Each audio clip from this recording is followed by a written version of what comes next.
All right, guys, super excited to dive into this week's episode. So much to cover, including our recap of our Richmond screening of Playing with Fire that for us really was an evening of financial independence. Welcome to the ultimate crowdsourced personal finance show. This is your Friday Roundup.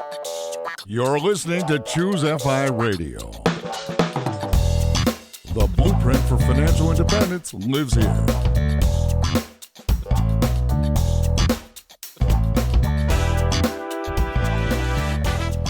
If you're looking to unlock the secrets to financial independence and early retirement, you're in the right place. Stay tuned and join a community of like-minded people who are getting off the hamster wheel and taking control of their lives in the pursuit of financial independence. Choose FI, your home for financial independence online.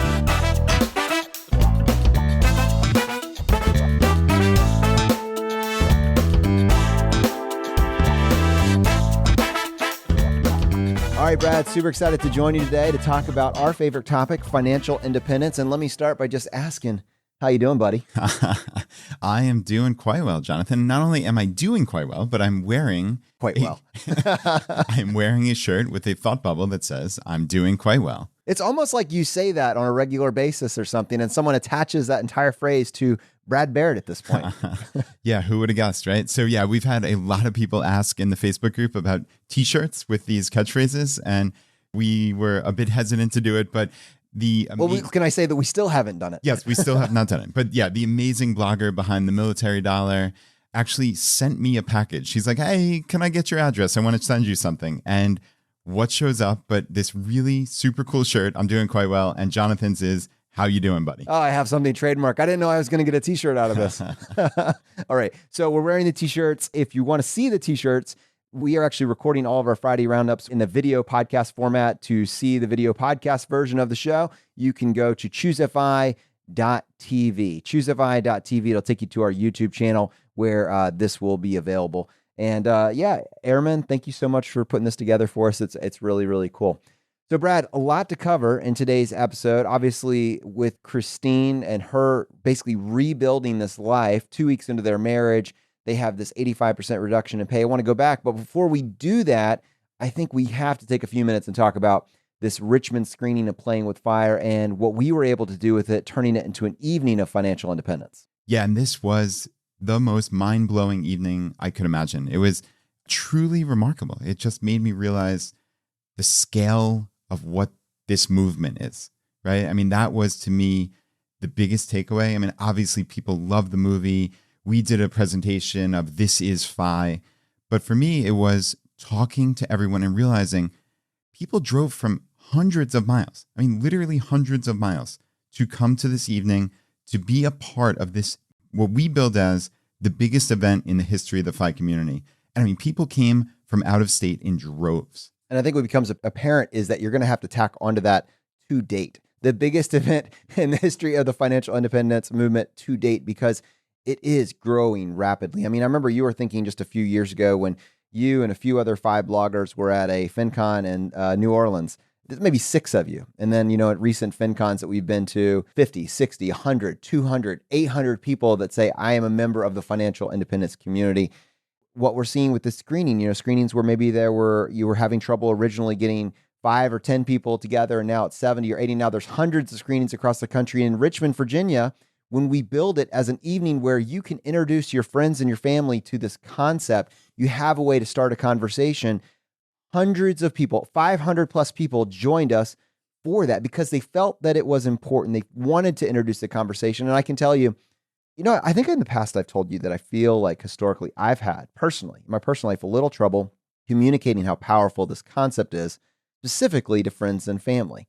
They have a sense that I'm talking about this conversation, that something is happening in the background that's probably pretty cool, but getting them in a one-on-one conversation where they're bringing their interested questions to me and we're being able to talk about their specific situation, that really hasn't happened en masse. And I say that it's kind of historical now because at this screening, I had 2 neighbors from my new neighborhood and 2 neighbors from my old neighborhood. So, and 2 sets is what I mean. So there were 8 people that are my neighbors, both past and present, that came. And at the end of that, there were conversations that were sparked with each one of them. One of my buddies from my old neighborhood is selling one of his vehicles as a result of some of the simple math that we talked about as part of that presentation. And I would love to read his text message. My phone is on the do not disturb mode and it's somewhere behind me.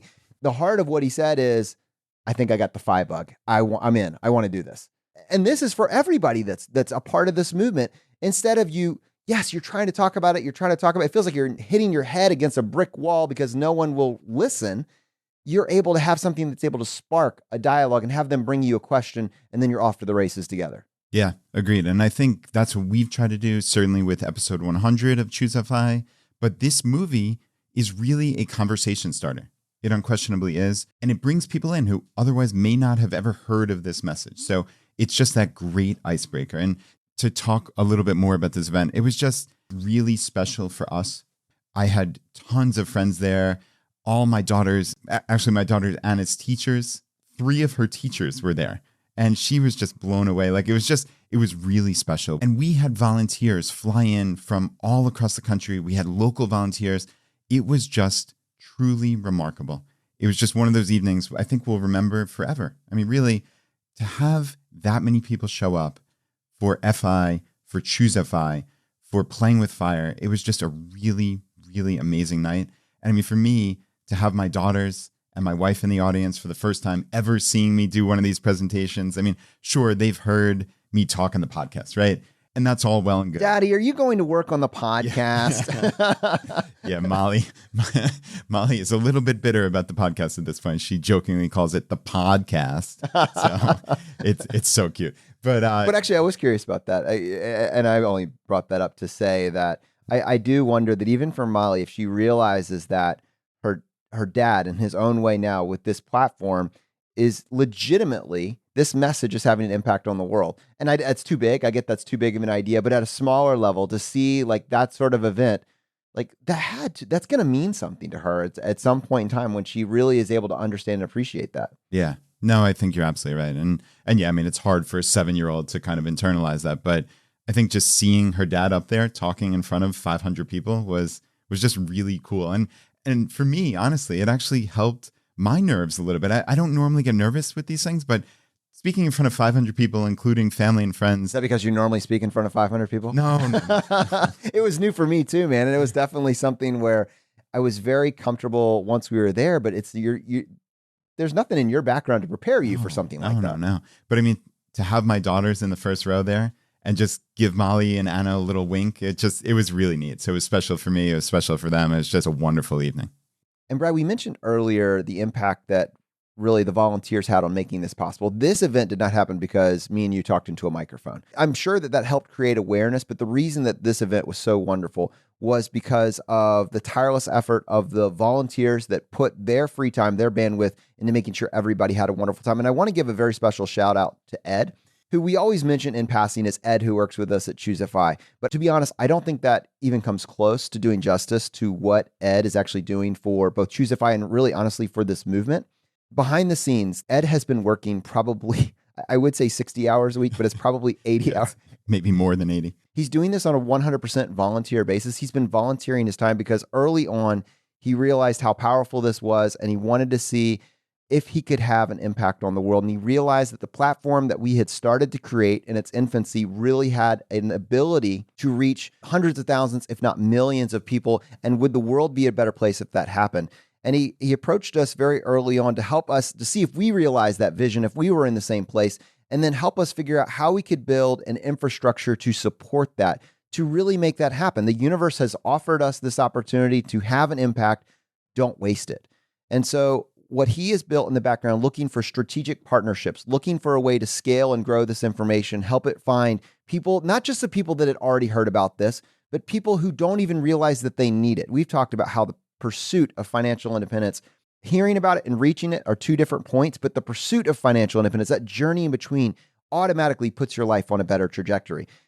How do we scale and grow this and help this reach not just the people that have been listening to podcasts for years, but the underserved populations? How do we get this to the people that need this the most? Get this to military families, get this to lower economic situations, get this international to audiences that really need a version of this information. Brad and Jonathan, talking out of their living room, would never have gotten us here. But I think what we saw last night was the culmination of the tireless effort that Ed has been putting in behind the scenes to build a team of people that could help spread this information around the world. And I want your feedback on that, but I also wanted to tee up kind of a pretty cool announcement for later on this year. Yeah, Jonathan, I think the two of us realized very early on that this was our chance to make a difference in the world. Having met Ed and have him a part of the team and such an integral part has transformed everything for us, really, because while we can talk into a microphone and for whatever bizarre cosmic reason that inspires people, we're not world-class operators. We're not world-class event organizers, and Ed is. It's just so amazing that we have this chance to really make a dent in the world. And it's so rare. It's so fleetingly rare. I mean, Ed doesn't need to spend 80 hours a week on a free job, right? A volunteer basis. He's FI. He could do anything with his time, but he chooses to spend it on Choose FI because this is the ultimate passion project. This is the ultimate way to truly make a difference. And I mean, we have so many people who feel that way in our community. It is just so inspiring to me. Honestly, I'm, as you say, getting chills down your spine, like almost on the verge of tears, thinking about the people we have who just want to be a part of this and want to make that dent in the world. You know, you and I talked about, oh, wouldn't it be interesting to form a foundation and do this and do that? And all right, Brad, can you start one? Right. Yeah. Yeah. So how do you go about doing that? Well, you and I, we would have never done that. But Ed went to work immediately on it. And he figured out the stepwise process of how to form this.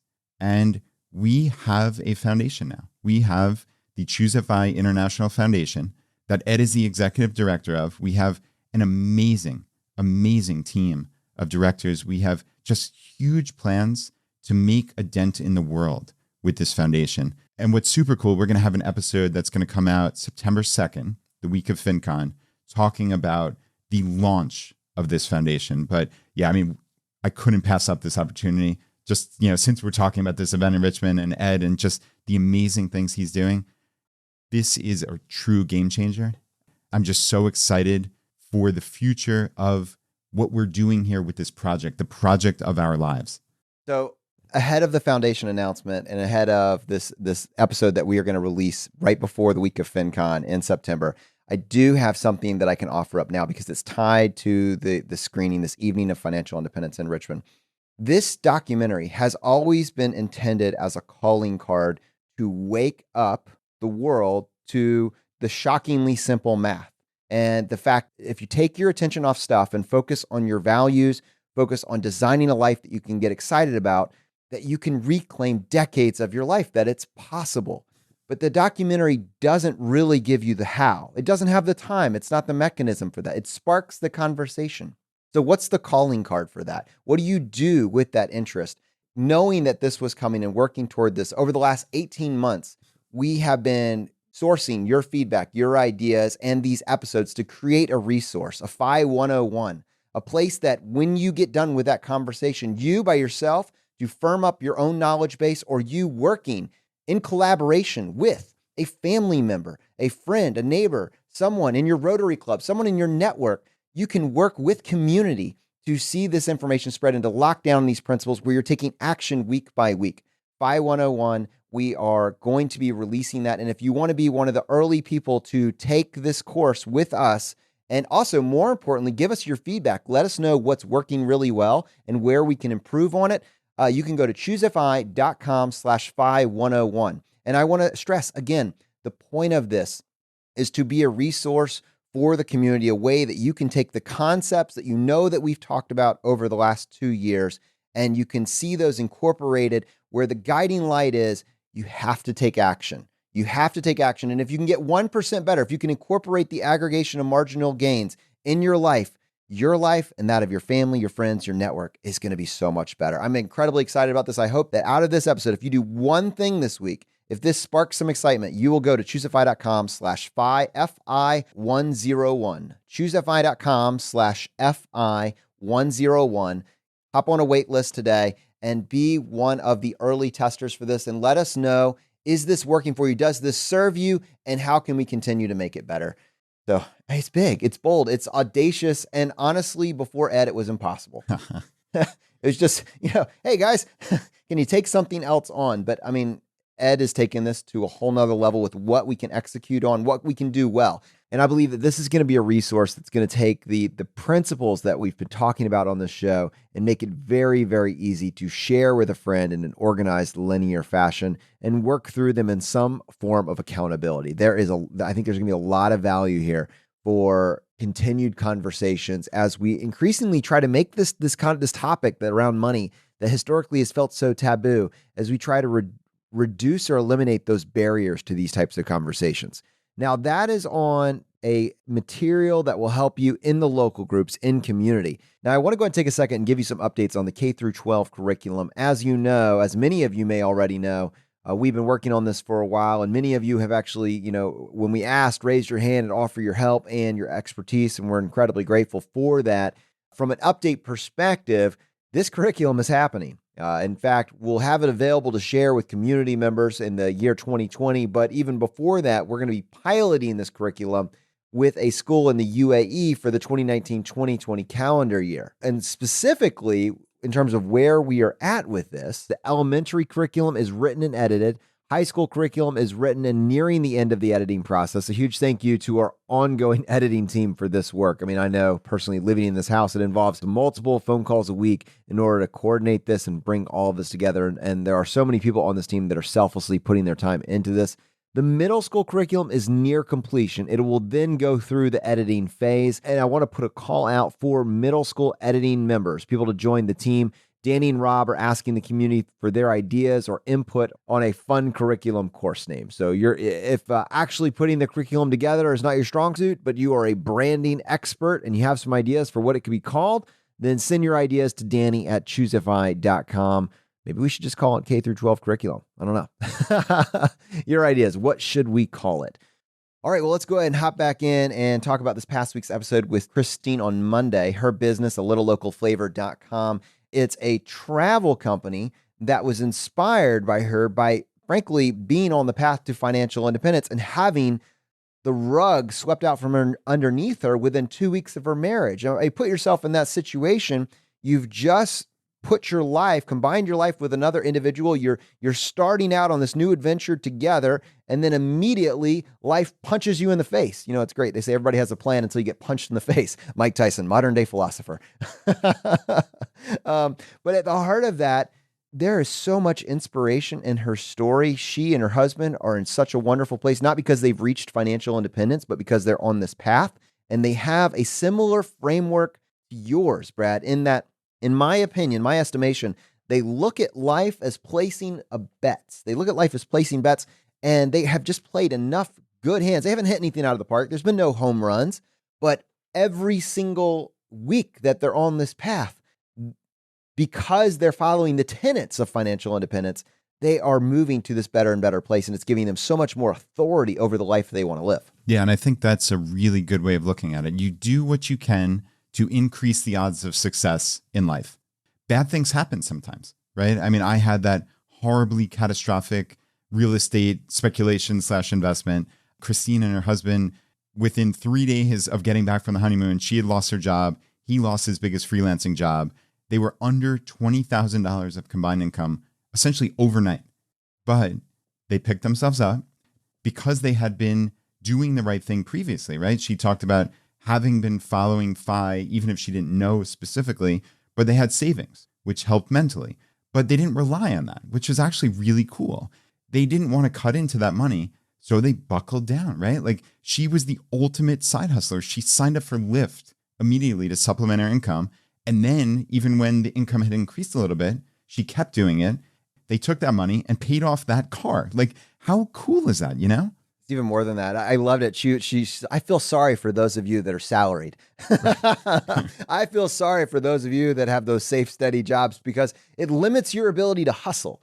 She's like, when I want to get extra shifts, when my life is more expensive, I can just go work some extra shifts. This is a choice to look at this. This is a mindset that you can capture and use, like looking at life through this lens of eternal optimism. Look, I can't control what happened in my entire industry, my entire sector, but what can I control? I can control how much hustle I'm willing to put in. Then I can use that hustle to bridge the gap to a better future. Yeah. And a quote that I loved in here was, we were pretty good hustlers. I mean, how awesome is that, right? I mean, she said, what are our goals? This was the question that they asked each other. And what did they do? They tracked their earning and their spending on this whiteboard on the fridge, had this 4-week rolling calendar, all with the goal to save that extra 15% for their down payment. And she said, quote, we were able to work both sides of the equation. So they did all these side hustles and they lowered expenses, right? So working both sides of this equation, they were able to get to that extra 15% for this down payment on a house, Jonathan, in less than a year. I mean, that's after this catastrophic loss of income. But what did they do? What are our goals? That's the question they asked each other. And damned if they didn't get there in a year. I don't think either of these is completely accurate, but I hear when people talk about like mustachianism, they say, well, frugality is great, but what about the earn more side of things? Or I hear people talking about kind of Ramit Sethi, who teaches, I will teach you to be rich. And on that end, it's like, well, don't worry about frugality. Just focus on earning more. And that's maybe the straw man of what these two kind of mindsets represent. But I think it should be obvious to most of us that you cut through that and you say, why can't you do both? Why can't you look at your life and in the short term focus on what can I cut that doesn't add value and use that space to help me earn more? It seems very obvious to me that that would be a balanced approach, but I think so many of us, for whatever reason, lock ourselves into one or the other. If your life costs $120,000, $140,000 a year and you're paycheck to paycheck and you're not willing to cut anything, it's going to be kind of tough, to maintain that. What I loved about their situation is then when the rug was cut out from underneath them, when they lost that income, they had this 85% drop in income. They were able to immediately scale down their life to something that would allow them to then recreate that space. Yeah, not only the scaling down, but just the mindset. And Jonathan, I absolutely love this quote. I wish I could put it up on the wall in my house. You could. You have that autonomy. Laura would probably let you. But she said, what we found is that through basically financial demise, we had this very rare opportunity where our entire lives were blown to bits and you have to rebuild it. And when you get to rebuild it, you figure out that you can rebuild it the way you want it to look. And she asked herself the question, what are the things that I always wanted to do that I didn't get to? She looked at this as, okay, the golden handcuffs are off. I'm not stuck in this high-paying job, which is a funny thing to most people, but I'm not stuck anymore. What do I want to do? She wanted to be outside. She wanted to be outside, and she figured out a way to get her entire life centered around that. I think that's so cool. She was loving this new life, even though they're making only a fraction of the old income. And one last quote, because Christine is so quotable. Quote machine, she man. really, really is. If we wouldn't have lost that income, we would have never chosen this path. There's no way I would have walked away from that much money without an almost guarantee that I would be where I was then or where I am today. And that's what I'm talking about, those golden handcuffs, right? An almost guarantee. But they redesigned their life how they wanted it to be. And I just find that really liberating. Yeah, there's something there. I don't know if I'm going to be able to formulate this yet, but it's kind of like an iteration of what I was talking about earlier. If you have this incredible income and your lifestyle eats up all of it, and you simultaneously hate your job. I think it's important to say it's toxic, but you're making this income. So you feel like, I'm just using the verbiage she just used, you can't walk away because how else could you afford this lifestyle? Your lifestyle is predicated on this unreplicable job, which is simultaneously toxic. That is a situation that I think that many people find themselves in. I can see that because, I mean, a lot of times you have, through the mercenary approach, you've been able to work your way up that corporate ladder. You've had to do things that other people wouldn't do. You've been having to jump at these quote unquote opportunities that put you in more and more difficult, situations. And now you're there and you have just, I deserve it with my lifestyle all the way up to match that. You can't walk away. You can't risk it. But what if it was an illusion and you could go back, cut, or get rid of everything, start from scratch and say, what makes us actually happy? How much does that actually cost? She was afforded, from this perspective, she was afforded the blessing of having to be in that situation and then get to intentionally build it. And I don't think it looked like what many of us would have expected that it would have looked like, which is pretty cool. What I wanted to do, the pivot that I wanted to take, if you listen to the entirety of that episode, at the end of it, we asked her to hang out a little bit longer. And there were two reasons for that. One is she's a storyteller and she leans into community in a big way. And she's built a business around that. So looking at your talent stack, looking at your interests, looking at the intersection method. These are all things that we talked about in the episode that we did with Nick Loper. Gosh, Brad, can you look up that episode for me while I keep going here? But when you find out, like, if your dream job doesn't exist, what would it look like to just create it? And you got to realize this did not exist a year ago. She created her dream job, and now she's creating that dream role for the employees that are now working for her. What we asked her to do is actually just come on the show to talk to us, one, about what would it look like to incorporate that skill set, being a storyteller / travel guide for your city. Just because I think at its core, when people come to visit us, they say, well, what should we do while we are here? And the heart of her business is that business model. I had a feeling there would be some useful takeaways for us. Yeah, without a doubt. And yeah, that episode you were mentioning is episode 101, which is finding your side hustle idea with Nick Loper. And Christine said, community is something that means so much to me. I want to help people achieve their dreams. And just the last one I've got, I lied. I can't stop with the quotes. Quote here. machine, man. I'm telling you, I was writing them down too. Only exceptional experiences is her motto for her tour guide company. And I love that. Her tour company is less than 2 years old. I suspect with the enthusiasm, the energy that she's bringing, I am so excited to find out what she does. She incorporates, she scales and grows. This is to me the part about her story that's so inspirational. She's not the first person to have an idea for a tour guide inside of even her local area. And what is interesting about episode 101 that we just referenced, if you think it's already been done, I can't do it, that's a limiting belief. There are, and Nick made this point in that episode, there are hundreds of taco shops all around the country with different brand names on them. Just because it has already been done doesn't mean that you can't do it, but you should add your unique selling proposition to that, which could be a better design, better network, better location, better service, or pick. And I think for those of us that are thinking, what else can I do? If you limit yourself to a completely original thought that nobody has ever had before, then it's probably going to unnecessarily limit what you come up with. So if that's cool, if that's an epiphany, if that excites you, the next thing you should do is start exposing yourself to as many ideas as possible so you can find something that resonates with you and you think you could start working towards. And what I love about the financial independence community and the idea of doing it as a side hustle is you can do it from a place of very, very low risk. And that is something that Alan Donegan has talked about many, many times.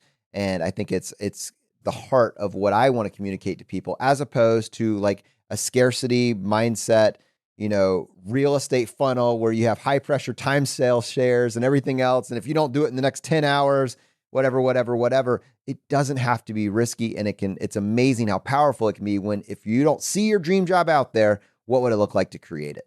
So with that, Brad, let's go ahead and pull up this segment that we recorded with Christine. All right, Christine, thank you so much for joining us on the show today. So as I kind of prefaced you earlier when I sandbagged you at this request, I think that there's a compelling case to be made that everybody should cultivate the skill set of being a tour guide in a varying degree. Even if you don't plan on going to work for a company to do this, it would serve you to be able to offer this to people in your social circle, maybe people that are coming to visit you, to be able to say, hey, this is a wonderful city that I have chosen to live in, and here's some things that we should do together or something that you should check out while you're here. And I'd like your buy-in on this. Do you agree? I absolutely agree. I think very often you're going to have friends and families that come to town. And if you can be plugged into the best parts of your community, that makes you a really big resource. So, Christine, how does somebody go about finding the best of, or like those little secret hidden things? We live in Richmond, Virginia, and it's probably somewhat comparable to Nashville. I would imagine a little bit smaller, but like there are hundreds and hundreds of restaurants and bars and all these different things. I would have to spend months or years finding them all. Like, how did you cut through the noise and figure out what these spots are to pass on to other people? I think one of the things that we focus on, and I'm going to speak specifically to Nashville, but plug in Richmond, plug in Detroit, plug in Colorado, any other city or state. But I kind of was looking for what makes Nashville, Nashville. So you've got music, you've got food. Again, one of my personal mottos is I like to support family-owned businesses. So I really focus on that. And then just talking to people. So getting out and I tell you, talking to your bartenders, talking to your servers at some of these restaurants, they're going to have phenomenal recommendations for these small hole-in-the-wall places. And I think what really makes showing somebody around your city incredibly impactful is when you can find or develop a story around these places. So figure out, what is the story behind the owners? Is there a place that has been doing this same thing with family-owned recipes for decades? What are the new hotspots that are popping up? And I recommend to maybe even take a tour in your city. And it doesn't need to be a food tour like what we do. There are a lot of very inexpensive walking tours. A lot of cities actually even offer free walking tours on the premise that you'll tip your guide. So please do that so that they can get paid. But try to talk to people that know a lot about the city and really start figuring out the stories of the people that have made your city what it is today. Because I promise you are going to uncover some real gems. You're going to uncover multi-generational stories of people that have persisted past economic downfalls, that have persisted past some real challenges in their businesses, and you are going to learn a ton. Not only that, but when you get plugged into these wonderful restaurants and when you really take time to get to know the people that work there, the people that cook the food that you're going to be eating, oh my gosh, you all of a sudden have this amazing resource. And it is really wonderful when you personally know the people that are helping to make these beautiful experiences. I'm just imagining that you have like some friends or family come to visit you from, out of the city, out of the state. And just like I do here, and inevitably what comes up when someone comes to visit, like, hey, what do you recommend? And I can only imagine in your case, like what sort of answer you would actually get. It would be incredible. But I mean, sometimes I find myself in the, which one should I do? Like, I don't actually have like a set piece that I go to. And I was just thinking, that's a skill set. That is a useful bit of knowledge that if you can put a little thought into, we have incredible stuff that happens here in Richmond every single day. We have, I would conservatively estimate 400 restaurants that are not franchises and small venues and free activities throughout the week. I mean, it's just incredible how much we have to offer. The fact that someone would ask you, hey, we're looking for something to do this Wednesday night, what would you recommend? And you have to think about it for more than a heartbeat. That's a skill set that you can develop. And if you do it, it's going to pay dividends for you. Yeah, you'll end up being a resource where friends will have family that's coming to town and be like, oh, Jonathan, what do I need to do in Richmond? I know that you are the go-to guy, and being that go-to guy is a really wonderful thing. And Christine, I actually wanted to kind of pivot here, and because this is where my mind goes with not only becoming this resource about your community and the go-to person, but you're also learning presentation skills, how to weave this story, how to be persuasive. I mean, all these skills, these are hugely important skills just in someone's life. And I'd love to hear just real quick how you've cultivated those skills. It definitely takes time and it takes practice. I can tell you day one of being a tour guide, my tour was probably terrible. So I'm really sorry to all of those people when I started doing this 3 years ago. But it's something that builds over time, and the ability to tell a compelling story is something that is incredibly valuable in life. The ability to present to small groups of people, think about how many times that comes into place, how many people have to lead a meeting or even speak on a conference call to be able to say what you want in a concise manner, in a way that inflicts emotion or inflicts the type of feeling that you want people to have after this. Like, hey, this is really important because that's a really valuable skill. And so I would just recommend people practice it. I know that maybe sounds weird, but find a story that you like from your life and practice telling it. Go through it in your head. And over time, you can weave different things in, and you can learn how you speak, how you inflect your voice. Those are all things that help make an impact on the other side. And being an effective communicator is just so important in the day-to-day life. You are like speaking to my soul here, partially because what we try to do here at Choosify is weave stories, right? But what's amazing to me is I look back at a younger version of myself and I heard this funny little hook as a way of advice. Hey, if you tell that you're losing people when you're telling a story, just finish it with, oh, and then I found $5. And I remember and it's kind of funny, but I remember feeling that I could not weave a story from beginning to end, that I would lose people along the way. And I remember using that almost as a jest, almost as a joke, but not realizing that this is a skill set that could be cultivated, and weaving a story with anything is critical. It could be the most academic thing in the world. Your ability to tell a story and bring some delivery to that process is what allows it to it helps your audience. It helps your listener actually latch onto that information. So Brad, I was very glad to see you kind of take that approach with this. I think that's probably even a larger point than what vehicle you actually choose, what story you actually choose to tell. Yeah, I mean, I think persuasion is such a crucial skill. And I wasn't aware of this just in my own life. And probably like you, I probably lost people and just didn't have the impact that I could have. But now, to Christine's point, you can test it. And it's not in a contrived manner, right? You're telling a story a bunch of different times, and it's just being aware of those interpersonal skills and communication, really. Like you can see when people tune out. You look for their body language. You look, are they paying attention? Are they looking at their phone? Like this will help you become a better person. So I think this is broadly applicable. So really, Brad, this was a misnomer. Why become a tour guide should be replaced with why everyone needs to be a storyteller. Oh, unquestionably. That is the perfect way to put it, Jonathan. Christine, thanks for joining us on our show today. Thank you, Brad and Jonathan. Brad, I am blown away by how generous our guests are with their time. I mean, we record for 2 hours or so for a 50 to 60-minute episode, but many times, because there's this extra topic that doesn't fit in the core conversation, guests have been willing to hang out with us for an extra 30 to 45 minutes sometimes to really talk about this additional topic. And I think it adds so much value when it can be put in its own place and it's standalone content in many cases. So huge thanks to Christine for joining us on the show. Brad, I wanted to go ahead and roll over and bring in feedback from the community. And I wanted to start with a shout out to Choosify Baltimore. Now, this Maryland group is an incredibly active group, in large part due to the enthusiasm and energy that Alex brings as the local admin there.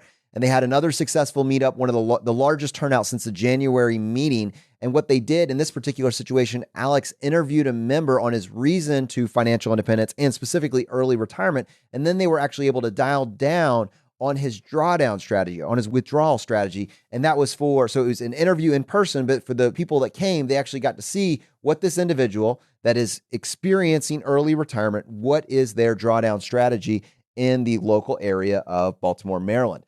Now, they did this meetup. The next meetup is actually going to be on August 10th. And the only reason I wanted to say this, Brad, I think you'll get a kick out of this. It's at the Elk Ridge Library. Now, Glenn, who we've mentioned on the show in the past under the solar panel idea, he is going to be making a presentation on a solar panel investment, again, for the local Baltimore area. And with the date and agenda already set up, he just wanted to know if I could let the audience know. And of course, one, I'm letting the local people in Baltimore, Maryland know. Let's make this the most widely attended event in Baltimore. And then two, these are the types of ideas that move the needle when you're forming local community. Yeah, I think both of these ideas are amazing, right? That reminds me of the listener case study we had way back when with Paul, where we dove into his own personal situation and we crowdsourced the answers. What's cool about a Baltimore meetup like that, they can interview this one member on his reason for fire, withdrawal strategy, etc., and they can all talk about it and help each other. Even if you think you have your plan all set, sometimes you get that just amazing piece of information that you could have never imagined. So yeah, I mean, I think that's something that a lot of our local groups throughout the world can try to replicate. And something like this presentation by Glenn, they should be taping that. And I mean, we can disseminate that across all of our local groups, across the Choosify Vault, whatever it may be, right? Like there's no reason that shouldn't exist for every member of the community. Ed, what do you think? No, I love the idea. I think that is something that we could probably scale towards. It's actually been interesting to think, in my mind, ideas that I thought we would be doing 2 or 3 years from now, like obviously finding a way to get this financial independence curriculum in the hands of our local groups has been something that we've thought about since inception to give, because they've asked for it. Is there a tool that I can use to make this easier? But having the resources to be able to create this and make sure that it's done well, done right, carries the message that we want to communicate. That would have been one of these long-term goals. And then here it's been ramped up and it's something that we're going to be able to get pushed out there within the next, few weeks or so. And then again, with this idea, it's one of those things that I would almost dismiss it and say, hey, a couple years from now, sure, sounds great. But, when you do have local community, you have people with talent stacks and skill sets that want to see if there's a way that they can bring this in-house and help with this. I wouldn't be surprised if we could pull this off sooner than later. Right. Or someone with an iPhone who just wants to hit record. Oh, yeah. Keeping it simple, Brad. Yes. All right. Jonathan always thinks in grandiose terms. That's yes. awesome. What would it look like to build a video studio in Baltimore, Maryland? Or an iPhone. Or an iPhone. All right. Next, I want to play a voicemail that I got from Maria. Let me go ahead and pull this up. Hi, Jonathan and Brad. My name is Maria Bell. I'm here in Richmond along with you guys.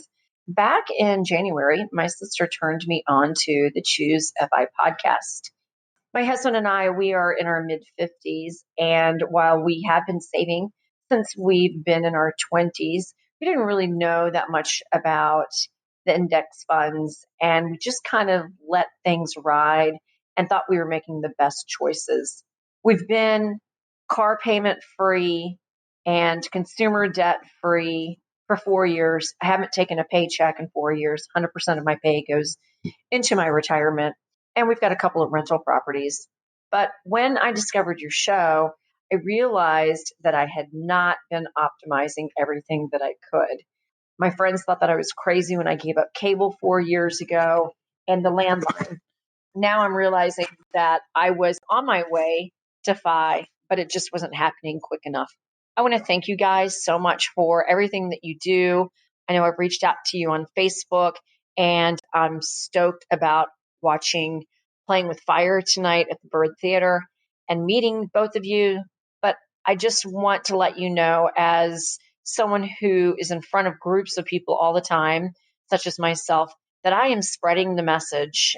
I am hoping to change other people's lives, because I know a lot of the people that you feature on your show tend to be in their 30s and 40s, but there are 50 and 60-year-olds out there who think they will never be able to retire, and they have these lavish lifestyles, and they're going to work themselves into the grave because they think that's what's normal. We are trying to influence our community and not only hit our FI, but to do it earlier than norm. So thank you so much for all you do. And yes, I am truly addicted. Brad, wow. That is an incredible voicemail, and it's one that speaks to the heart of this entire episode. You know, the next 10 years are yours. What choices and decisions are you willing to make to positively impact those? Right. Yeah, and we talked about the project of our own lives. And I mean, it sounds like Maria here is doing this in her own life, right? She's hoping to change other people's lives. And she said, we are trying to influence our community. I mean, how amazing is that when you find this message that it doesn't cost anything, nobody's trying to sell you anything. It is just, as Pete from Mr. Money Mustache said, it is fundamentally right. And you want to spread that. And it's amazing. I mean, her friends thought she was crazy. She took no paycheck for all those years because they're maxing out their retirement vehicles. Like, this is the epitome of a FI story. I just love it. All right, next I want to go and play this voicemail that we got from David. Hey guys, love the show. My favorite thing about it is that it finally got my wife on board with listening to these podcasts and choosing the FI lifestyle. So absolutely love it. You guys are super relatable, trustworthy. You've helped the community so much and helped me so much personally. So first off, thank you. Second thing, just wanted to give 2 tips. And feel free to tell me that I'm wrong. That would be awesome, because then I'd be learning. One tip is, I know you guys are super into travel credit cards, but people might want to check out a credit card that gives cell phone insurance or provides cell phone insurance. So one of the cards that I use is the Uber card. My wife and I were paying $10 a month per phone for cell phone insurance, which, you know, maybe I shouldn't even have cell phone insurance at all, or I should have like a really cheap phone. To me, it seemed worth it though. But so that's $240 for both of us for cell phone insurance per year. Times 5 years, you're looking at $1,200. A lot of money, right? And you think about the compounding interest on that, you know, the opportunity cost of that money, massive. But with a card like the Uber card, they cover your cell phone insurance for free, as long as you charge your phone bill to the card. So that's $240 saved per year, year after year. That's a massive, massive benefit. So it's probably worth it, in my opinion, just to get that card just for that. And then there's other things like if you spend $4,000 on the card, they give you $50 credit back on streaming services. So let's say you have like the basic Netflix plan that's $8.99 a month. So you're looking at like $107 a year. You get $50 back on that. It's like you're getting your Netflix bill for 42% off. So it's also 4% back on dining, which again, with the travel rewards and everything, probably not the right way to go. But, you know, there's some auxiliary benefits if people choose that. Anyway, I'm not selling Uber, just trying to, you know, give good advice. And the second thing, I just recently listened to the podcast on Treehouse, which I absolutely loved. I own a tutoring center, so I'm super into education. And I just love the idea of alternatives for people, which I could go on and on and on and on about. But one alternative that I wanted to bring to your guys' attention is Smartly. So I actually just started using Smartly to pursue an online executive MBA. The program's awesome, and it only cost me $4,500 for the entire program, versus we're talking upwards of $130,000 for other online executive MBA programs. And actually, the regular MBA is actually free as long as you get accepted to it. So free versus probably minimum $130,000 for a good online program. There's some drawbacks in terms of its accreditation, but if we're talking about getting skills and riding the edge of the trend for alternative education, I think it's a great option that I wanted to bring to your guys' attention. So to round it out, thank you guys so much for all you do. This is a great voicemail. There's a lot there. I'm actually glad you started with the phone insurance. And Brad, I'm really curious to get your perspective on this. I'm just trying to think. I don't think I have ever, over the last decade, ever spent money on phone insurance. In fact, when I look at how I categorize insurance, I think I am trying to prevent the stuff that will break me or cause significant damage to my wallet if it goes wrong. Now, if you have $10,000 invested in your phone, well, first of all, it's a separate conversation, right? But if you have, a couple $100 invested in your phone, maybe even, I don't know, $500, like if that's my worst case scenario, that is a problem, but it's not something I'm going to pay $240 a year for the luxury of knowing that I only have to pay a $50 deductible if my phone breaks. Yeah, I agree. I don't think that's something that I would spend $240 a year on, but obviously every person is different, clearly. But to me, this is something you just kind of self-insure by maybe not losing the thing, not breaking Buy it. a $10 case. Right, buy a $10 case. I actually dropped my phone yesterday. I saw your case, by the way. It's the same one that I would have bought. It's good, It's right? the one It's I really always strong. look for. Mm-hmm. Yeah, very uncharacteristically, I dropped this thing and it was good as new. So no big deal. But yeah, I mean, to me, like you, I'm only looking to insure against catastrophe. Clearly, if something can destroy me financially, I'm going to insure against it without any question. But a phone is not one of those things. Yes. What I also love that you embedded in that first half, David, is that I would love for you to tell me I'm wrong because then I learned something. Yeah, that is the same criteria. Brilliant. Yeah, absolutely. That's the same criteria that Brad and I use. We do our best to come into every show prepared and knowing the numbers. But when someone tells us that we're wrong about something, we're not offended at all. In fact, I love how you ended that because you're like, well, then I just know more and I've learned from that. That is exactly the growth mindset that I hope that we will always, I never want to be, we know too much. We couldn't possibly be wrong. I might as well just give up because the entire point of the show is to be a lifelong learner and learn right along with you guys by highlighting people who've had experiences and expertise that we simply do not possess. Yeah. To your second point, freaking love that. But the college idea and getting an MBA, you know how many people I say, I don't know, if it was worth it financially, but I certainly am glad that I learned the information. The information I learned, the mindset that I learned from it was far more valuable to me than the actual degree. If that holds an ounce of truth, then why are you paying $130,000 for it? Right? I mean, like if when you can do it for free, forget accreditation. If it's just the mindset and the skill set and this degree provides it for less, why would you pay more? Yeah. David said, I'm getting the skills. That is what's important to him. He is looking for the knowledge and the learning. So totally understand that. And just going back to the credit cards for a quick second, while we have obviously the credit cards that we prefer and based on the travel rewards and what we think we value, there are many cards out there that have these little bonuses that are just applicable to certain individuals. So if David, come hell or high water, is going to have this phone insurance, then this Uber card sounds like a good one for him. That doesn't preclude him from getting the Chase Sapphire Preferred and the Inc. Business Preferred and the Venture and the cards that we really recommend. Have both of them. There's no harm to that. So I think you look for the cards that have the little perks that you get value from. Well, maybe I could just let it go. No. But all right, counterpoint to your counterpoint to my counterpoint. What is like the minimum amount of value that you would accept to open up a card? Because every time you go into a department store, you are offered 10% off your current purchase for signing up for a card. And every single time I decline because I do the math and we're talking about $10, $20, $30, $50, $75 to sign up for this card. And in my mind, like I expect to get $500 or more in benefit when I open up a card with one of the premium travel cards that we talk about. When I open up a card, I expect to follow the rules and get somewhere between $500 to $1,000 of benefit. For me, when you offer me $10, I'm going to get $10 in benefit on my clothing purchase. It is not worth it to me to do the hard pull, to go through the process, to have another card that I'm managing. Like that's kind of like my mindset. And I'm curious, like for you and Laura, where are you on that? For us, I'm in your boat. $500 is the minimum, is the floor that I'm looking for with these premium travel cards.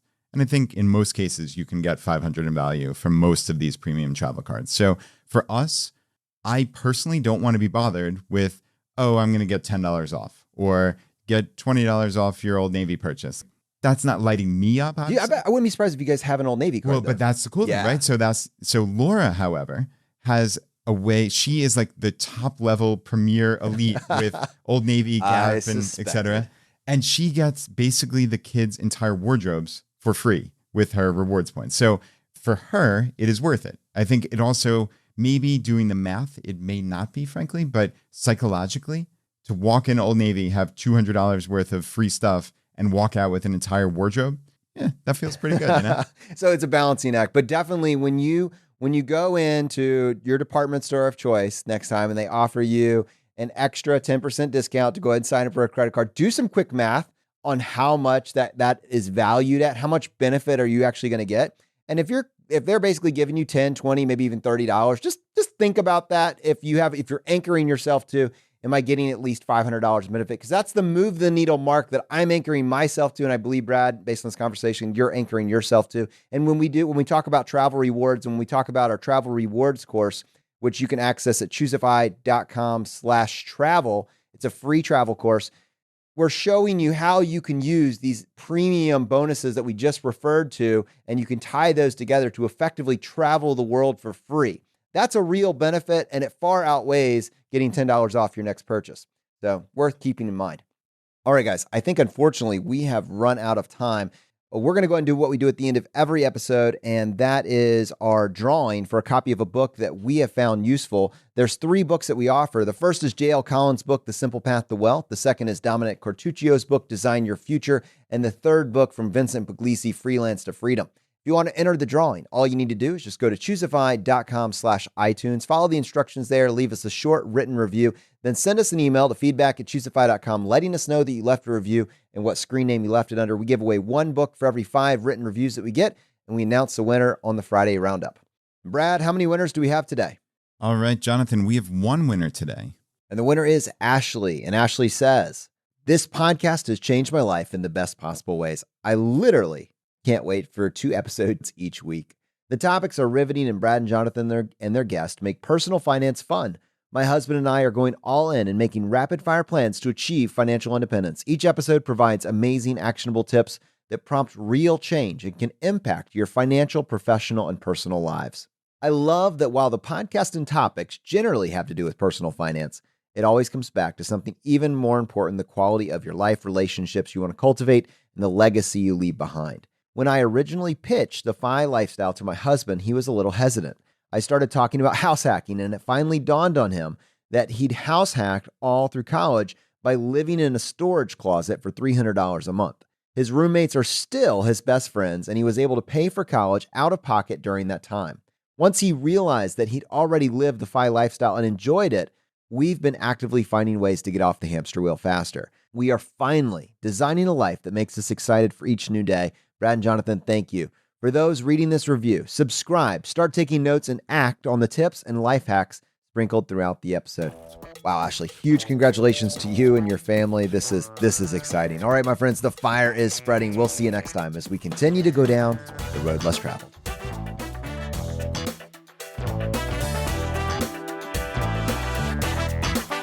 You've been listening to Choose FI Radio Podcast, where we help middle-class America build wealth, one life hack at a time.